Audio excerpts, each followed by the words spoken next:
இடத்துல கனி இருக்காங்க. கனியோட ஓட்டிங் வந்து 21,556 ஓட்டுகள். பர்சன்டேஜ் பார்த்தீங்கன்னா 6% எடுத்துருக்காங்க.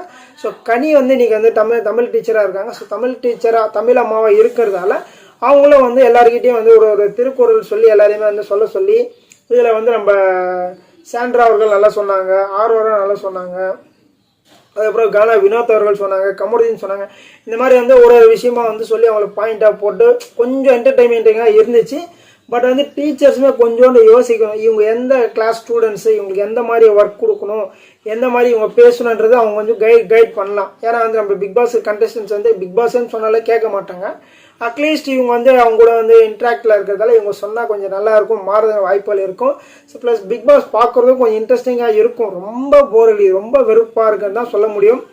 அதுக்கப்புறம் வந்து 10வது இடத்துல வியானா இருக்காங்க. வியானாவோட ஓட்டிங் பார்த்தா 20,262 ஓட்டுகள். பர்சன்டேஜ் 5%. ஸோ வியானா தான் இந்த வீட்டுக்குள்ளே ரொம்ப சேஷ்டை பண்ணுறாங்க, ரொம்ப ஒஸ்ட்டுன்னு சொல்லிலாம் பேர் வாங்கிட்டாங்க.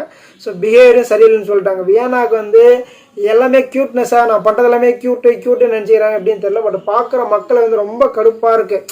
ஒரு சில விஷயங்களை வந்து நீங்கள் க்யூட்டாக பண்ணுங்கள், ஜாலியாக பண்ணுங்க, இல்லைன்னு சொல்ல. பட் வந்து நிறைய விஷயங்கள் ரொம்ப கடுப்பாக இருக்குது பார்க்குற மக்களுக்கு. அதை வந்து எப்போ அவங்க அண்டர்ஸ்டாண்ட் பண்ணிப்பாங்க நமக்கு தெரில. ஸோ அதை தவிர்த்து வந்து நம்ம வார்டனாக இருக்க எஃப்ஜே கூட ரொம்ப க்ளோஸாக ட்ராவல் பண்ணிட்டு இருக்காங்க. பயங்கரமாக வந்து ரூம்குள்ளேயே சுற்றுறது கித்துறது நிறைய விஷயங்கள் எல்லாம் பண்ணிகிட்டு இருக்காங்க. அதெல்லாம் எங்கே போய் முடிவு போது தெரில மக்களே.